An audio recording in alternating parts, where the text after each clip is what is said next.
না, সংসারে এখন থেকে সমস্ত আমিষ বারণ। আপনিও বরং মাছ, মাংস, মুসুরির ডাল, পেঁয়াজ, রসুন এসব ছেড়ে দিন। হ্যাঁ দেখো বলো, আমি তোমায় 1 মিনিট, আমি স্থির করেছি যে আমাদের মধ্যে অন্তত 2 হাত দূরত্ব আমরা বজায় রাখবো। তাহলে কি হবে?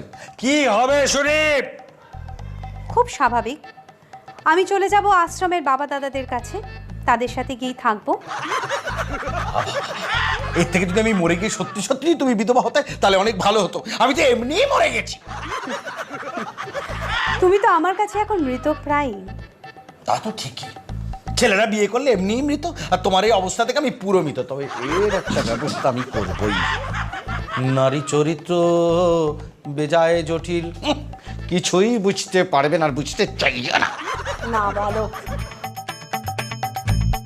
যাক বাবা, সব মিটলো, সব